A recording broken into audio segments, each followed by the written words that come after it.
Il y a un espoir tellement vibrant qui naît de ces générations qui ont une puissance d'indignation et d'action qui ne va faire que grandir. Et ça, c'est...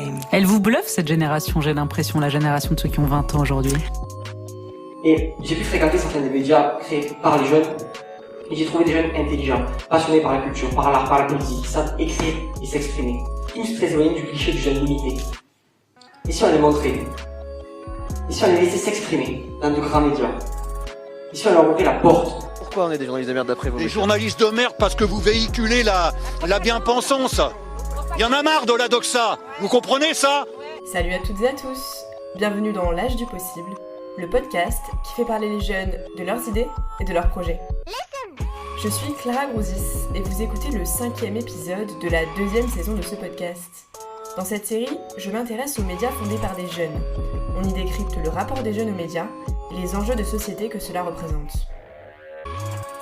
Aujourd'hui, je reçois au micro de L'Âge du Possible un jeune engagé et hyperactif. En 2 semaines, il a fondé un média de témoignages qui cartonne sur les réseaux sociaux.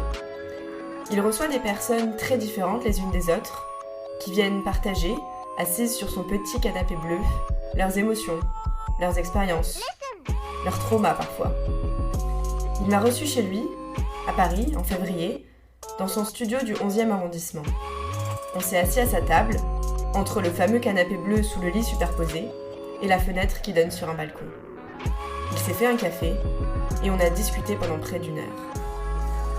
Bon, avant de vous donner son nom et celui de son média, comme d'hab, je veux juste vous rappeler de vous abonner au podcast sur Instagram et sur votre plateforme d'écoute. Et n'hésitez pas à en parler autour de vous. Je vous présente donc, si vous ne le connaissez pas déjà, Aaron Raymond Attal, fondateur du média TEM, T-E-M.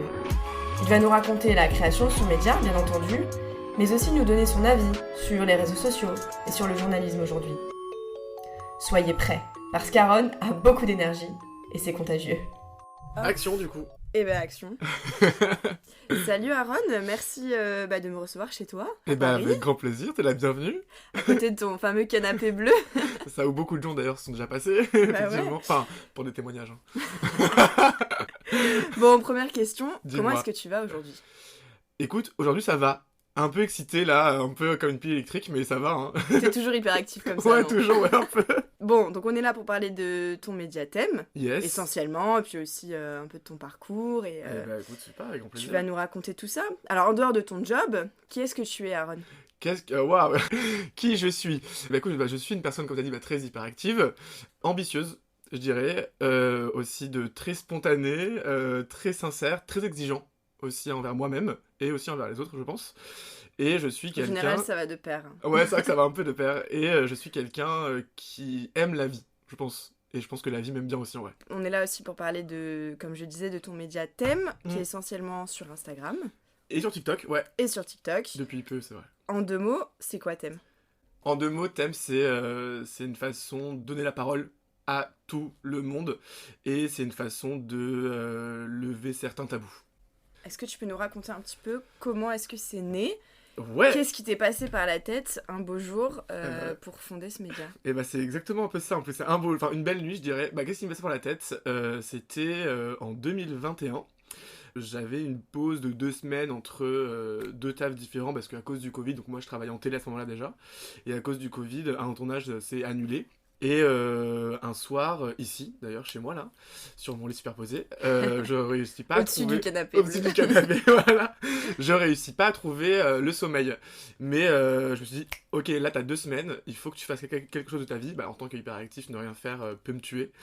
En vrai, depuis très longtemps, t'as comme une idée en tête, mais pas aussi claire que ça. Et cette nuit-là, en fait, cette chose-là s'est éclaircie. Et c'est de donner la parole aux gens. Mais j'avais que ça en tête. J'avais pas du tout l'idée de faire tout ce que je fais aujourd'hui. C'était, bah écoute, t'as 2 semaines, tu vas voir sur Instagram ce qui se passe, est-ce que tu vois des profils intéressants, et surtout, est-ce que tu vois des témoignages où certaines questions n'osent pas être posées. Parce que le soir en question de cette insomnie, j'avais vu un documentaire sur la transidentité, et il y avait des questions qui n'avaient pas été soulevées, et j'étais pas énervé, j'étais frustré en me disant, mais on a un documentaire complet sur le sujet, et il y a des choses qu'on n'ose pas aborder, Mhm. donc je vais le faire moi. Et donc c'est pour ça que cette nuit-là, j'ai réfléchi à thème, et c'est là où d'ailleurs thème, c'est né de ça, TEM, de témoignages, de thématiques, de aussi TEM, tuer, mise à nu, thème ou thème pas, vu que je parle aussi beaucoup de sujets qui font débat.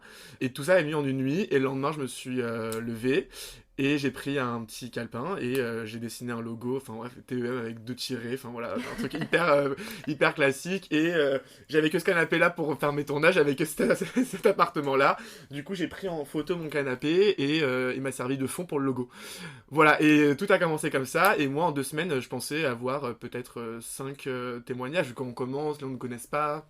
Et finalement, en 2 semaines, j'ai réussi à tourner 13 témoignages. Comment est-ce que tu as trouvé ces gens, ces 13 témoignages? Alors, la première personne qui est venue témoigner, c'est une amie d'un ami. Donc là, du coup, c'était pratique avec une histoire vraiment qui m'avait très ému. C'était quoi son histoire? C'était une Iranienne qui avait dû fuir l'Iran. Et bref, donc une histoire hyper touchante avec une femme tellement charismatique que l'émotion était de la partie. Et après, donc c'était la première, et après, moi j'ai contacté sur Instagram des gens que j'avais trouvés en disant coucou, je m'appelle Aaron, je vais lancer un projet témoignage, on se connaît pas, tu sais même pas ce que je fais vu que je l'ai pas sorti, mais bon écoute, j'ai un micro, j'ai un iPhone pour te filmer, est-ce que tu veux répondre à mes questions? Et en vrai les gens ils m'appelaient et ils sentaient que j'étais quelqu'un déjà de gentil, qui m'était à l'aise, et du coup j'ai eu j'ai eu aucun refus. Et donc, ça s'est fait hyper naturellement, en fait. Et j'ai appris le montage aussi en 2 semaines. J'ai appris Instagram en 2 semaines. Et tout est arrivé un peu naturellement, en fait. Voilà. Sans que je contrôle tout. Et finalement, c'est pas une mauvaise chose aussi. Le but de ce média initial, et d'ailleurs c'est toujours le cas aujourd'hui, c'était de pas poser des questions en mode interview. C'était vraiment de laisser la parole se libérer spontanément, dans le moment, en fait. Et vraiment créer un échange comme ça. Et c'est vrai que dans le meilleur des cas, ça permet aussi aux gens que je reçois d'apprendre des choses qu'ils ignorent d'eux-mêmes.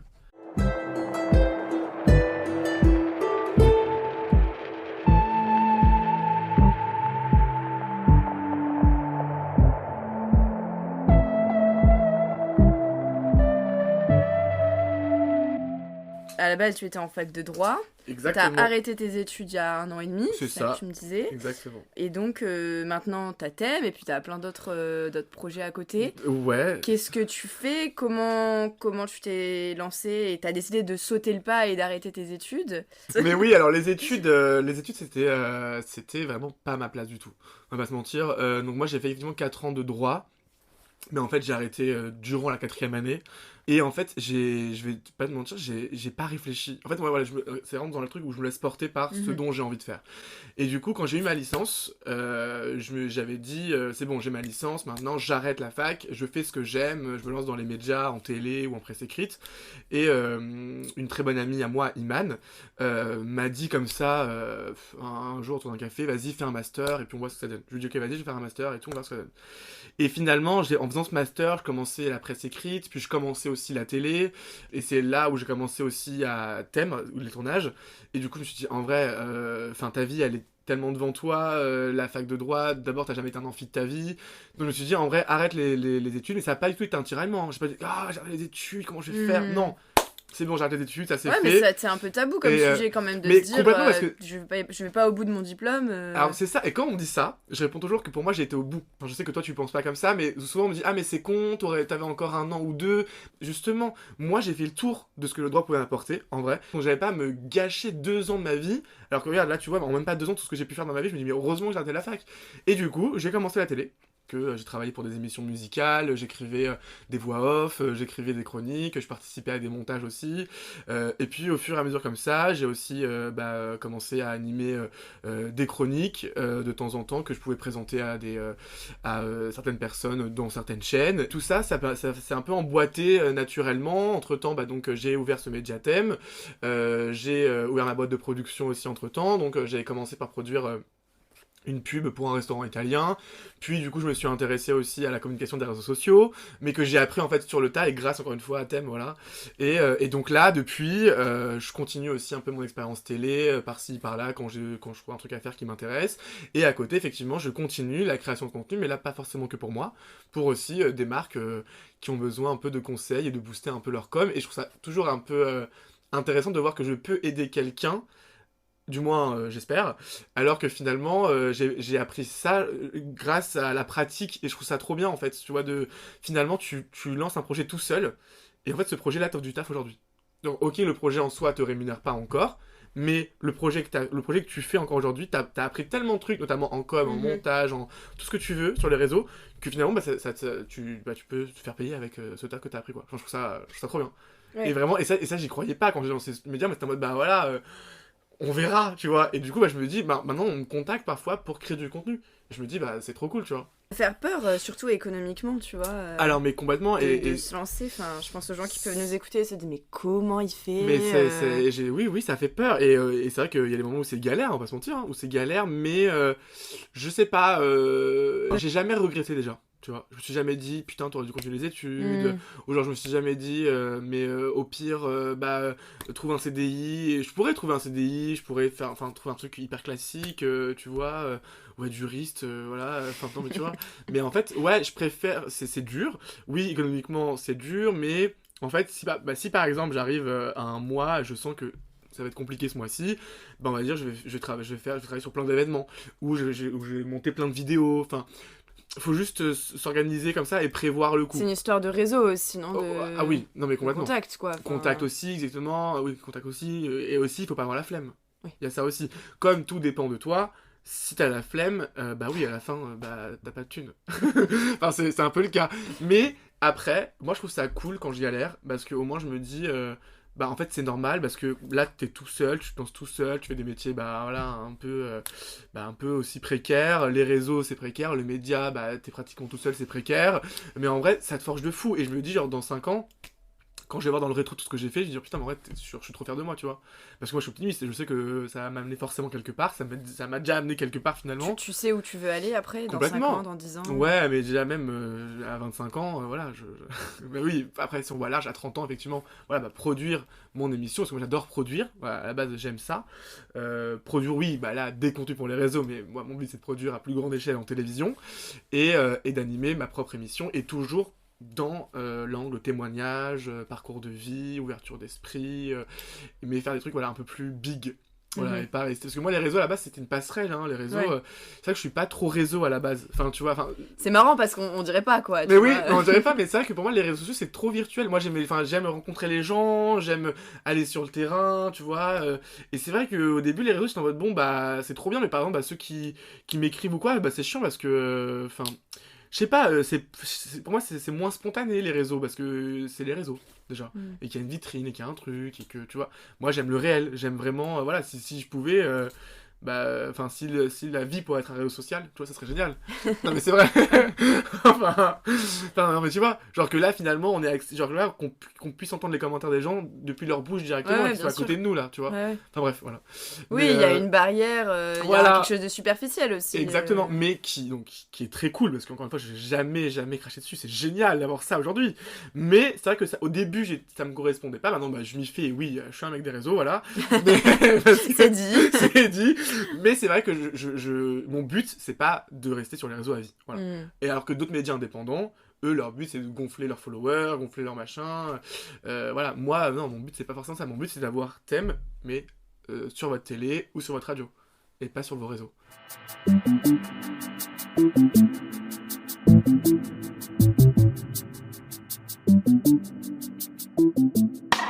Pourquoi l'image ? Pourquoi l'image ? Parce que j'aime l'image. En fait, moi, je suis un passionné de l'image, de manière générale. Mais ça aussi, en fait, là, je te réponds, mais j'ai appris tout ça grâce aux médias, en vrai, donc c'est intéressant. Mais j'aime me voir à l'image, déjà. J'aime mon image à travers l'écran, je vais pas mentir. J'aime que les gens me regardent aussi. Et puis, je suis quelqu'un de très expressif. Et donc, c'est vrai que je pourrais pas me suffire seulement au son. Voilà, tu vois. Okay. J'ai besoin en fait que les gens captent mon regard, tu vois, là je crois j'ai des gestes et tout parce que ça prouve que le sujet m'intéresse, m'anime et que aussi je voulais proposer un format où l'invité et moi on est dans une intimité mais aussi dans l'image pour que les autres plongent dans l'intimité avec nous. Voilà, il y avait ce côté où pour moi s'il manque l'image, il manque quelque chose, selon moi, tu vois, dans mon projet que j'avais imaginé. Et comment t'as choisi de te lancer sur Instagram ? Ah, bah parce que c'est gratuit. Que c'est gratuit et parce que je me suis dit, en fait, on a un outil, donc les réseaux sociaux qui, bah, aujourd'hui, et en fait, pour moi, et encore aujourd'hui, c'est la seule façon de faire ce que j'aime, sans dépendre de quelqu'un, sans mettre de la thune, bon, à part pour le matos, tu vois, mais sans mettre de la thune pour avoir accès à l'application. Sur les réseaux, pour moi, tout peut arriver, en fait, et tout dépend de nous. Et bien sûr aussi de l'algorithme, mais si on propose rien à la base nous-mêmes, il se passe rien.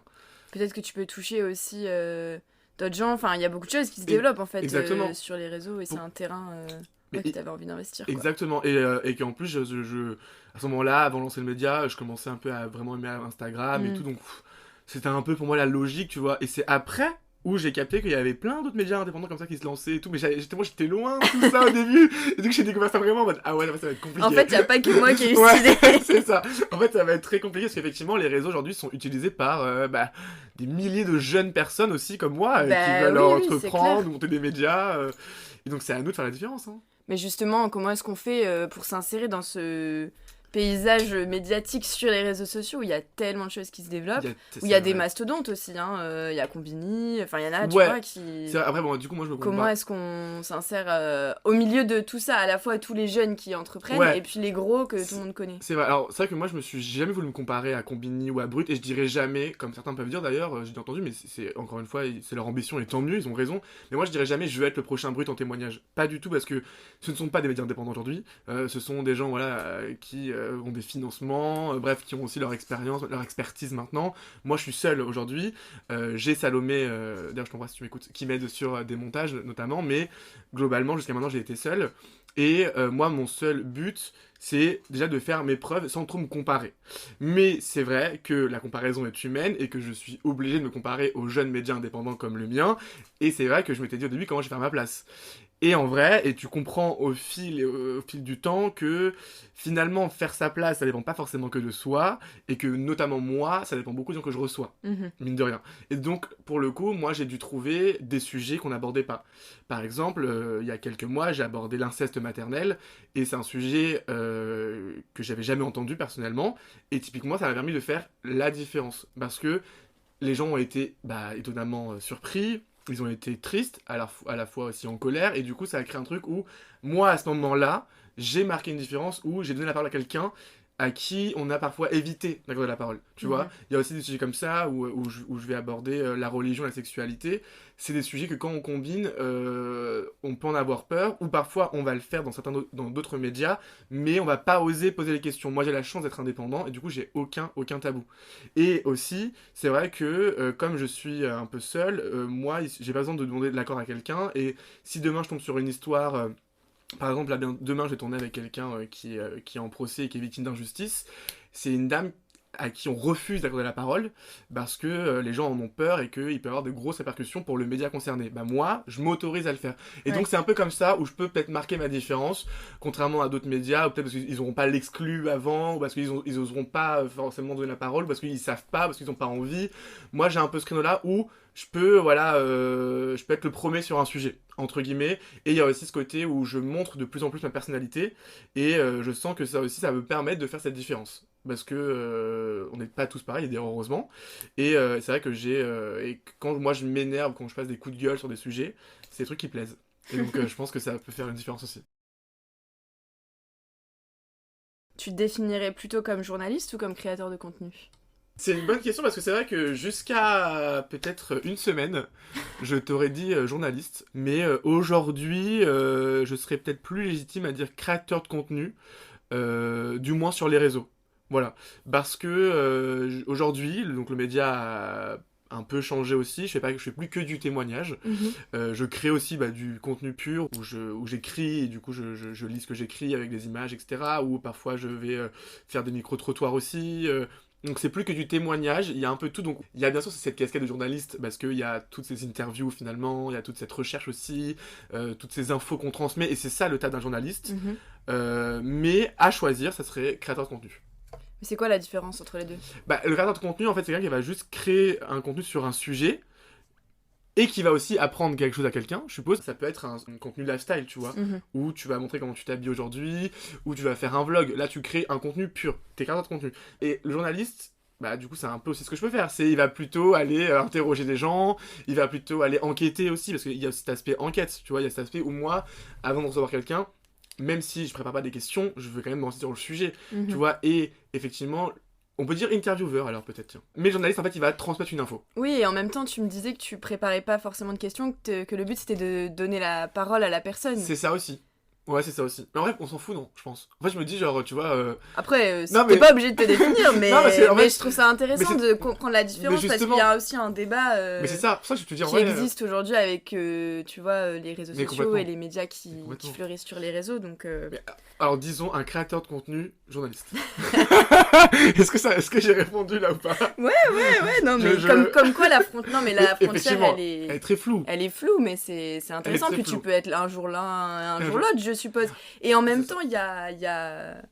En fait, il y a tout un truc autour de la profession de journaliste qui est très codifié, très cadré, tu vois, tous les gens comme moi qui vont sortir d'école de journalisme. Et qui sont légitimes. Qui vont aller dans des médias peut-être plus traditionnels, moins des nouveaux médias qui fleurissent. Et en même temps, il y a tout ça qui émerge, des gens qui informent aussi, qui apportent de l'information sur les réseaux. Et en fait, qui est journaliste? Comment est-ce qu'on se définit journaliste? Et en vrai, c'est une question que se pose toute la profession et qui est vachement intéressante. Complètement. Et c'est vrai que y a vraiment un distinguo entre... les gens comme toi qui sortent d'école et qui ont, pour moi, j'estime la légitimité, tu vois, et les gens un peu comme moi qui sont passionnés par le journalisme, qui veulent en faire leur métier, mais qui souffrent un peu du syndrome de l'imposteur, ils vont se dire, j'ai pas fait tant d'études, j'ai appris sur le tas, sur la pratique, c'est mon projet, donc est-ce que je peux m'auto-déterminer journaliste? En fait, oui, objectivement, je te dirais oui, mais il y a ce truc-là où je me sens pas forcément à l'aise, notamment face à toi. Du coup, parce que, ok, j'ai fait du droit, c'est pas non plus trop étranger, parce qu'il y a quand même cet aspect, voilà, mais j'ai pas fait d'études. Et d'ailleurs, je me suis refusé d'en faire, parce que je trouvais les coûts des écoles trop chers, enfin bref, voilà, un autre débat. Mais c'est vrai, il y a un peu ce truc-là où on va se dire, on n'est pas légitime face à des gens comme toi, ou comme d'autres qui sortent d'école, ou qui travaillent pour de médias plus tradis, voilà. Mais sinon, oui, moi je pense qu'on peut s'auto-déterminer journaliste. Je le pense. Mais peut-être que moi, il manque encore un petit peu d'expérience, peut-être pour le dire, voilà, peut-être dans 6 mois. Et pourquoi aussi forcément mettre des trucs en mode, il faut un journaliste, il faut un mec en com, un mec qui va filmer, un mec qui va animer. En vrai, si tout ça peut être réuni en une personne, oui, ça demande beaucoup de travail, oui, c'est beaucoup de fatigue, et voilà, c'est encore autre chose. Mais on peut, je pense, tout faire. Et c'est aussi ça, je pense qu'on veut montrer, nous. Tu vois, ceux qui ont 20-25 ans, qui veulent se lancer dans les réseaux, on veut montrer peut-être aux plus âgés ou aux futures personnes qui vont se lancer que si, en fait, pour se lancer, il suffit de juste de la réflexion, que c'est gratuit et que tu peux tout faire. Après, c'est vrai que dans la profession journalistique telle qu'elle s'est construite en France, il y a ce mythe aussi du journaliste... ce mythe. Il y a cet idéal, on va dire plutôt du journaliste très neutre, objectif. Du coup, d'où le tabou avec la communication et d'où le tabou aussi avec le militantisme et le journalisme engagé. Et je pense que c'est une question qu'on peut te poser parce que tu parles de sujets qui te tiennent à cœur, engagés, sur lesquels il y a de l'émotion aussi et t'es dedans et ça se voit et ça se ressent et quand on parle... Mais complètement. C'est complètement. Enfin voilà, qu'est-ce que tu penses de cette accusation en fait, tu vois, d'être militant et pas journaliste? Alors c'est vrai que moi j'ai effectivement un média engagé, c'est vrai, je milite pour beaucoup de sujets aussi, mais pour moi, on peut quand même on peut conserver cette casquette de journaliste parce que du moment où on tombe pas dans l'extrémisme, c'est-à-dire que et aussi moi, je vais donner la parole à tout le monde. Et quand tu donnes la parole à tout le monde, forcément, des sujets vont plus t'intéresser. Donc oui, globalement, je suis engagé dans cette libération de parole, dans l'acceptation de soi, dans l'ouverture d'esprit, qui sont quand même des gros sujets abstraits. Mais dans ces sujets abstraits, oui, je vais être plus engagé pour la santé mentale, pour aussi les questions du genre, sur la sexualité. Mais finalement, je vais jamais... je vais donner mon avis, mais je vais pas accuser. Et pour moi, en fait, le secret est dans la nuance. Tu vois, où tu peux partager ton avis, où tu peux t'engager, mais tant que tu viens pas tomber dans l'extrémisme, et ben en fait tu peux complètement et légitimement conserver ta casquette de journaliste. Et moi quand je prends la parole seul et que je m'énerve suite à un témoignage par exemple, c'est parce que si je reprends l'inceste, comme ça on s'écarte pas trop, il y a des gens qui ont répondu à mon invité qui parlait donc d'une histoire assez très lourde et très intime. J'ai ri, je la crois pas, elle s'est droguée, etc. Moi je peux pas laisser En fait, rien dire. Et pour moi, c'est pas être engagé, c'est juste être quelqu'un qui respecte ce qu'il reçoit et qui, en fait, continue aussi ce travail de elle m'a fait confiance, et ben, je dois lui prouver qu'elle doit me faire confiance. Et donc, je prends la parole et je leur explique que même s'il y a 1% de chance qu'elle ne mente pas, n'écris pas ton commentaire. Ça reste du bon dosage ou du sens où je vais pas être pro-inceste ou être contre, enfin, tu vois, ou être pro, par exemple, être pro-trans et du coup dire fuck à tous les transphobes. Faut juste, en fait, trouver sa place, tu vois, et trouver cette nuance-là que moi, j'apprends, j'essaye aussi de gérer à travers les vidéos que je peux faire, quoi. Donc voilà, c'est la nuance. Comment justement t'arrives à garder un peu de la distance avec des témoignages qui sont parfois très forts, avec beaucoup d'émotions C'est ça qu'on me pose souvent cette question, notamment à ma mère qui s'inquiète, en me disant comment tu fais pour accuser le coup à chaque fois. Et c'est vrai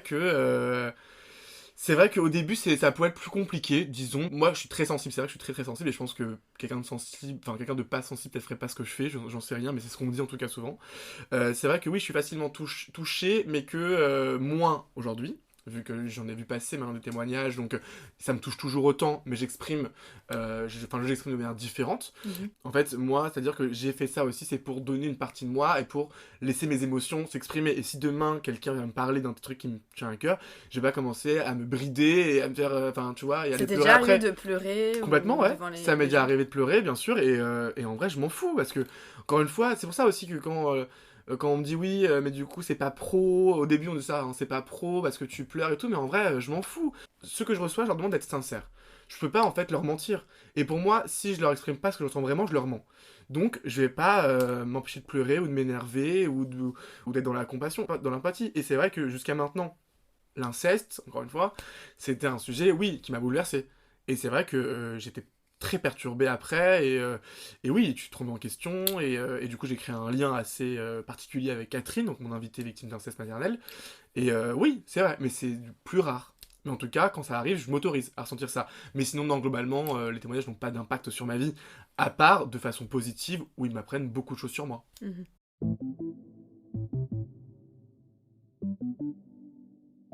Comment est-ce que tu t'informes ? Alors, c'est hyper intéressant parce que... de manière générale, tu veux dire ? Ouais, de manière générale.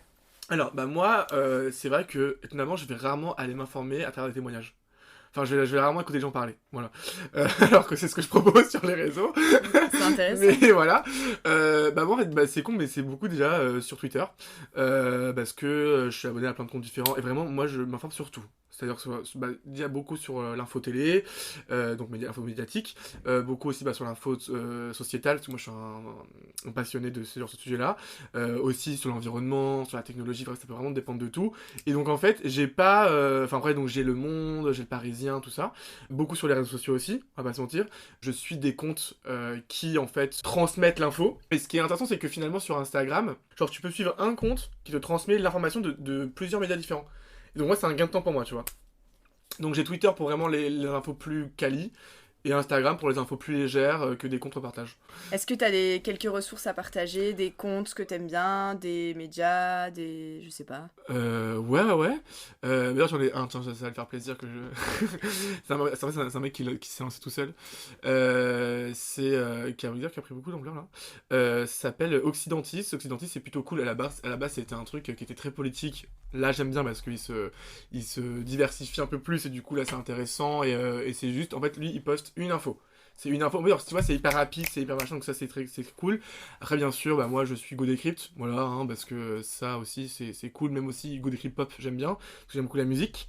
Et après Morandini. Voilà, j'aime beaucoup Morandini sur Twitter, beaucoup. Cool, les réseaux sociaux, ça reste une bonne manière de s'informer. Mais bien sûr, ouais, en vrai, il faut juste trier l'info, tu vois.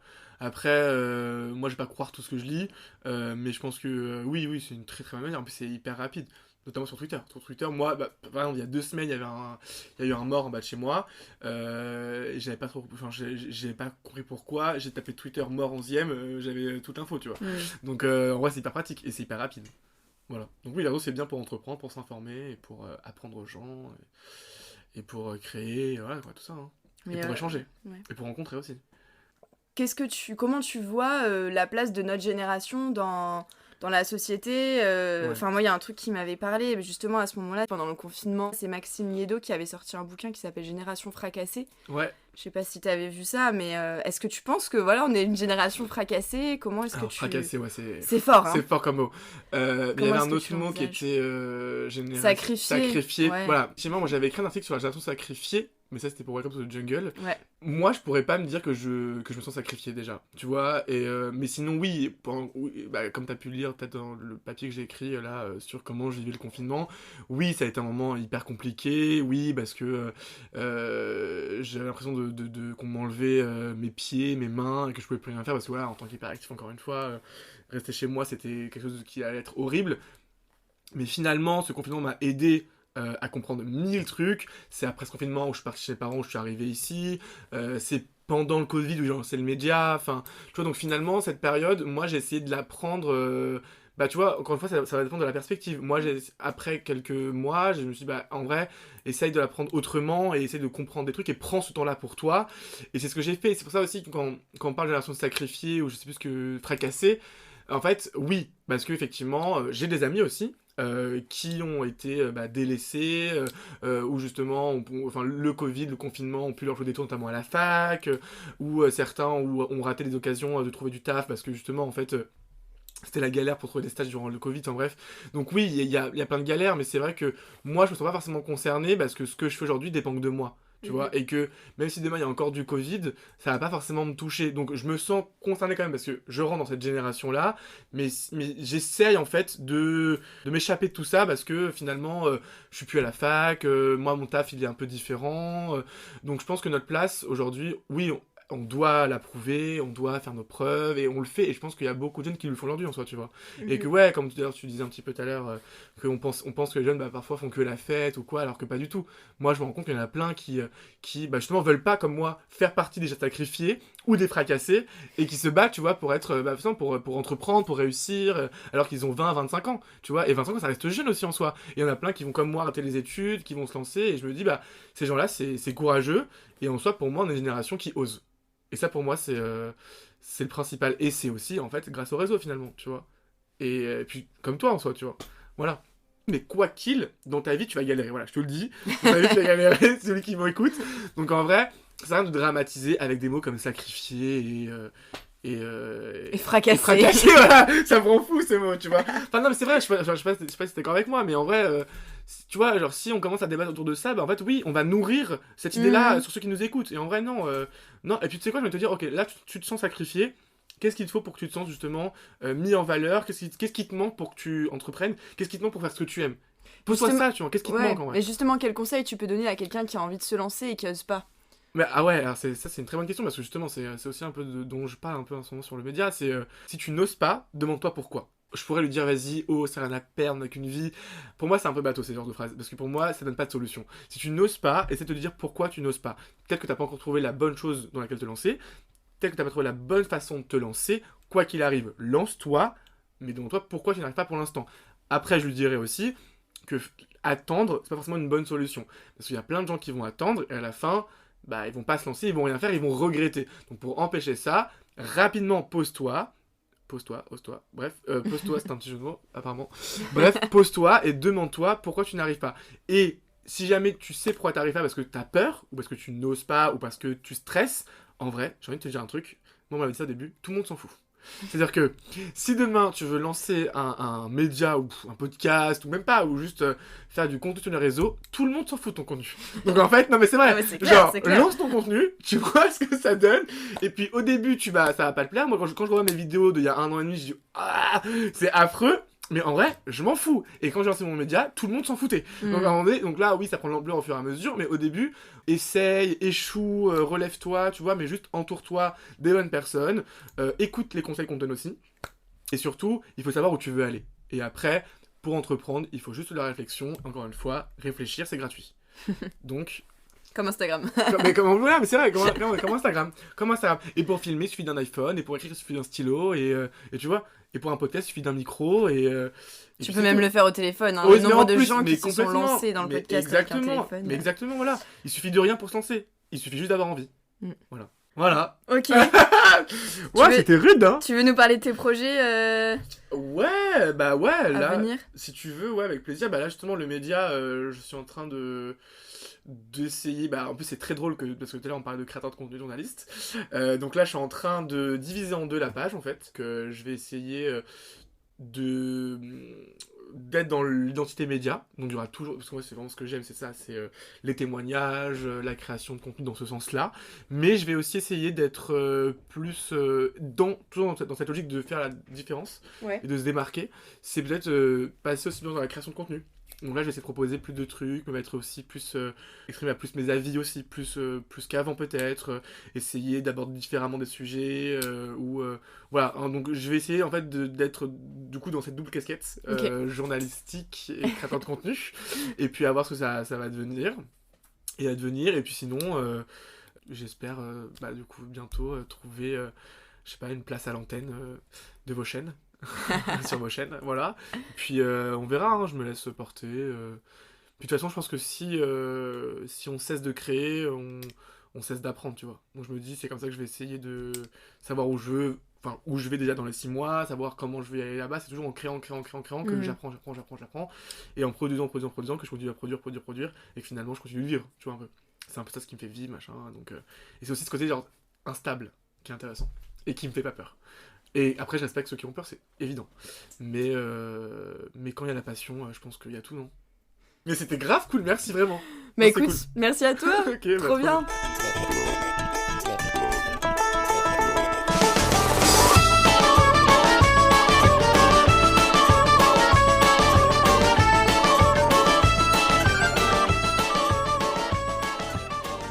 Et voilà, c'était Aaron. J'espère que vous l'avez suivi, hein, parce que comme vous l'avez entendu, il a de l'énergie à revendre. Et il en met beaucoup dans son projet, dans Thème, son média de témoignage. Si vous voulez me faire un retour, n'hésitez pas à me contacter sur les réseaux, puis vous pourrez aussi retrouver Aaron. Bon, vous l'avez compris, ce podcast n'est plus très régulier, mais de 1, vous pouvez me retrouver dans d'autres projets de podcast, et de 2, je vous dis quand même à bientôt ici, sur la chaîne de l'âge du possible.